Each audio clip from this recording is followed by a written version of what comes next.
Hello, ladies and gentlemen. Azaka here, bringing to you another video for Conqueror's Blade, published by Porus Interactive. This is going to be the update log for July 24th. ABAC is going to have their maintenance on July 24th, 1400 to 1700 UTC plus 8. EU and AMS is going to be on July 24th, 700 to 1000 UTC plus 1. Expected to last 3 hours.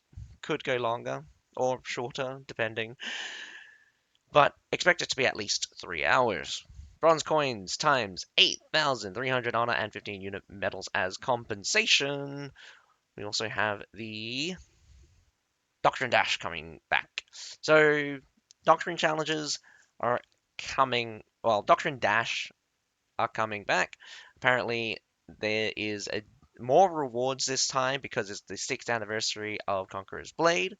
And it says, enjoy exclusive 6th anniversary benefits. Complete Doctrine Dash quest to earn the exclusive event item Imperial Secret Treasure times 1. Opening it grants a chance to obtain treatises up to 99 treatises at once. Warlords can access the Doctrine Dash event via F5. Complete Doctrine Dash quest rewards you with all new season doctrines and seasonal doctrine selection box. We got the Stage 1 Quinn Footbow Blaze. Increases ignition bolt duration by 3 seconds. Stage 2 Halberd Elite Dominion's Fury. Increase cloud cleave damage by 6. Gain 300 additional block during skill activation. I think Halberd Elites shouldn't block during their Cloud Cleave ability, but this doctrine is very strong. So if you like Halberd Elites, definitely pick this one up. And basically the same thing, I'll basically say the same thing about this next one. Stage 3 rewards Empire Chariot Breakthrough. Increase max movement speed by 10%. It's only about 10% increased movement speed, but you have to understand that Empire Chariot lives and dies on how fast they're moving. If you can move faster, you're going to be more difficult to deal with, and you're just going to be having a lot more fun rolling the enemy and them not even being able to touch you. So, have fun. Stage 4, 6, 5, and 6 rewards are the seasonal doctrine selection box times 1.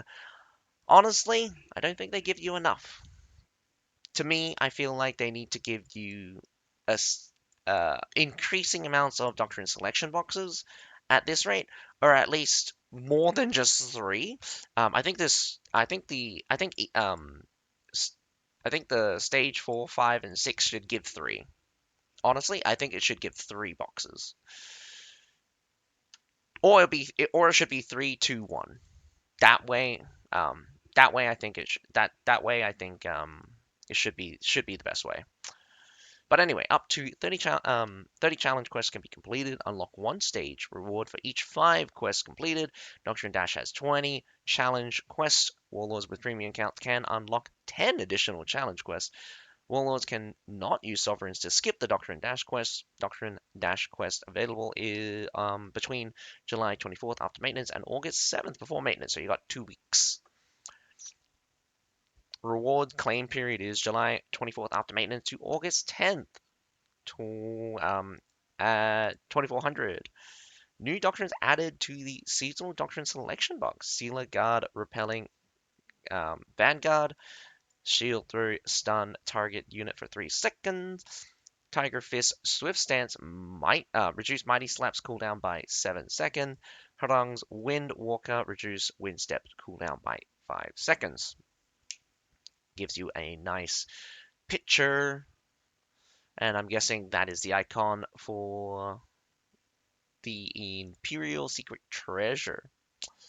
Now we have the Handpicked Doctrine Pull Rotation. Field of Valor is open for a limited time. In Field of Valor, the probability for obtaining epic quality doctrines for Buckler Infantry is increased, and it goes from July 24th to August 7th. after and before maintenance.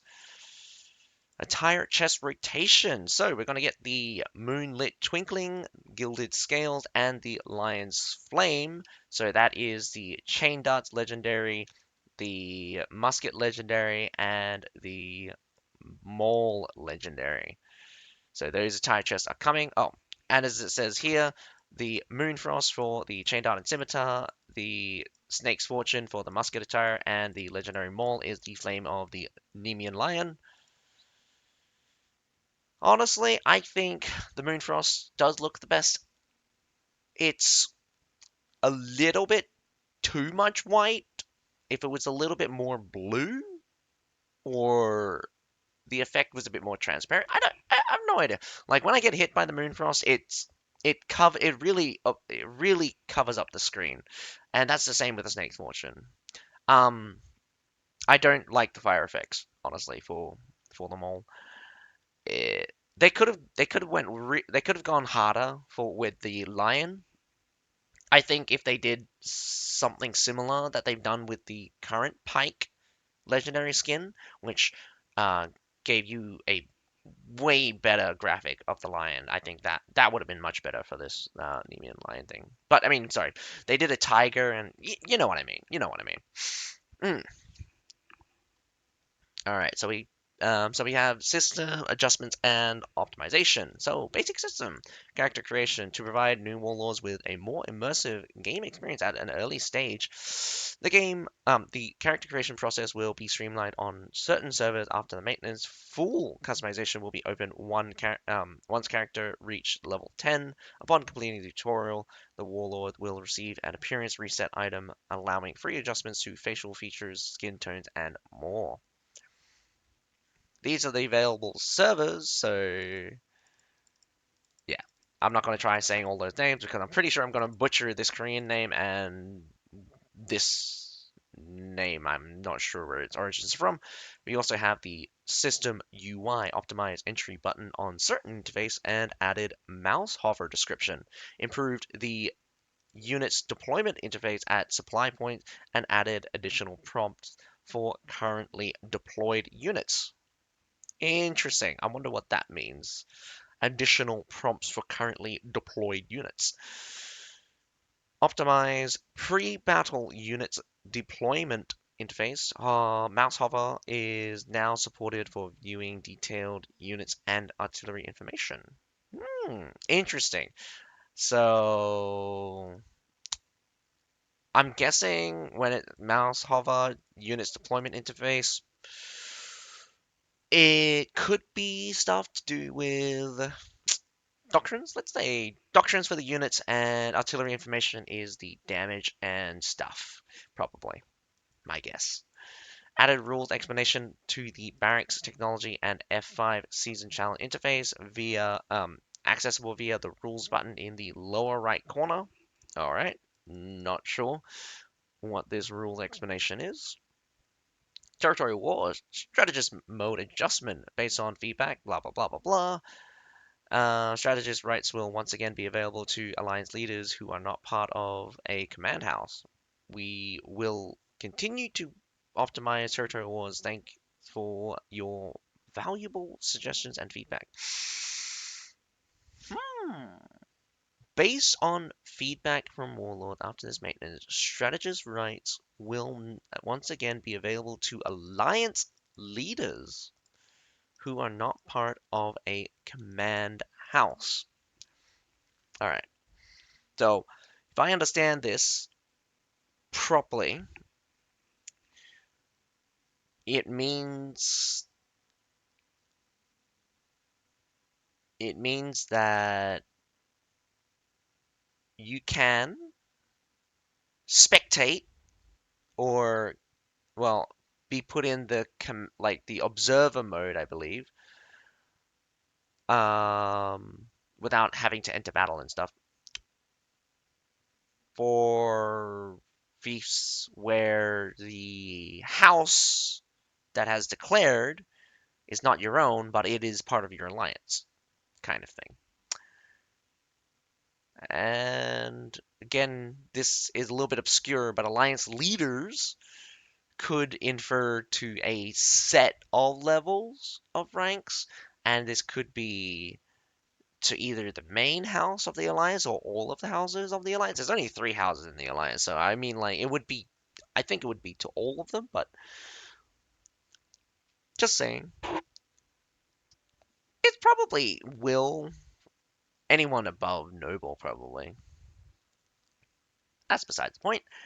Um, Other bug fixes, and well, I think that's what I think that's happening with that. So people can be in observer mode and issue pings and stuff. Um, it more or less like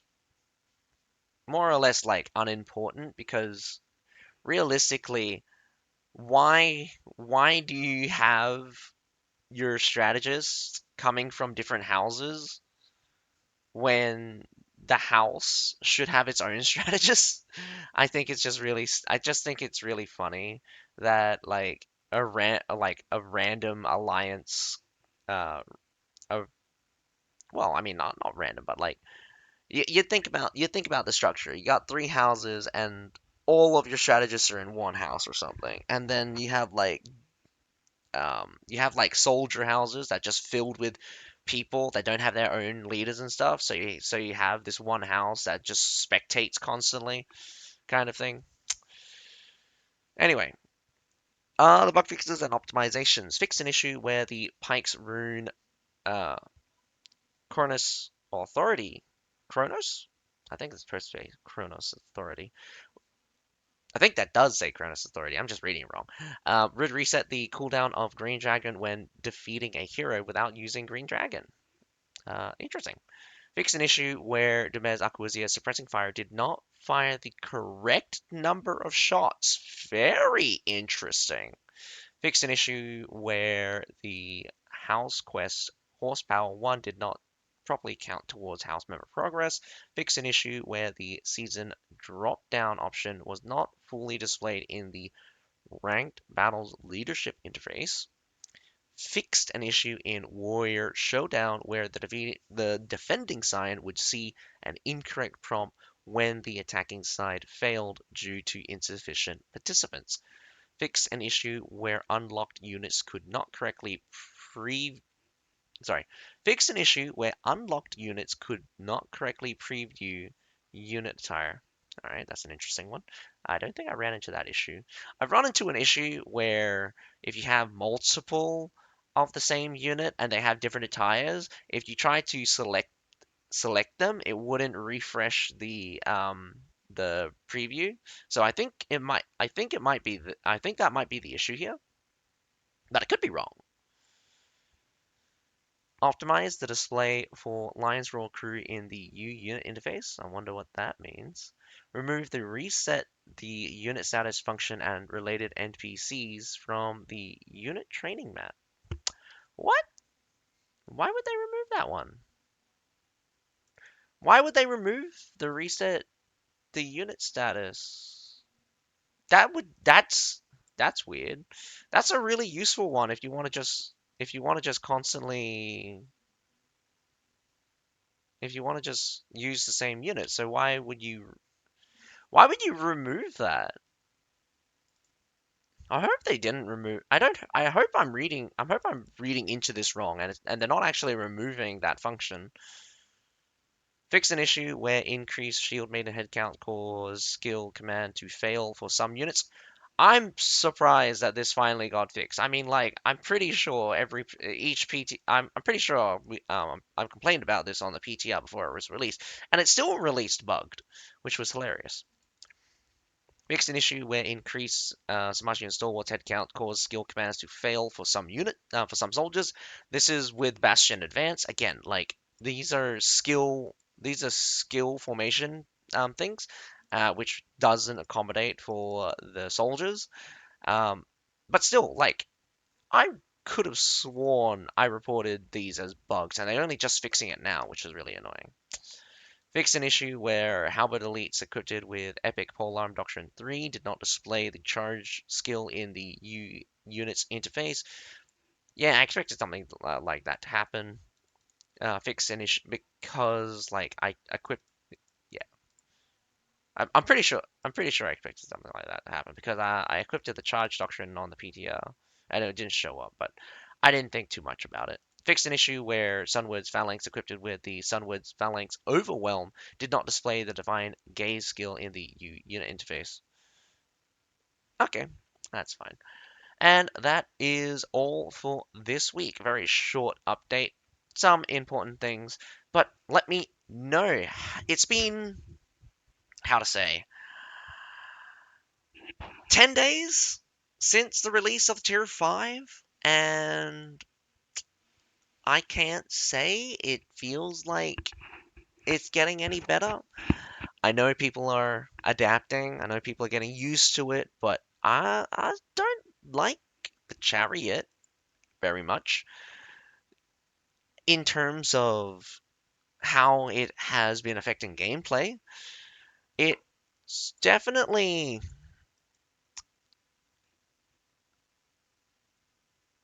OP for, in a sense, to how it's implemented or designed. To me, that can mean a lot of things. Like chariots are not so strong that they're just wiping out units left and right. It does take time. It's kind of an efficiency thing. They're OP over time because they're just so strong. You can heal, and eventually they will win, kind of thing. It's not an issue if you just pin it down and just murder it, and people can do that. The question is whether or not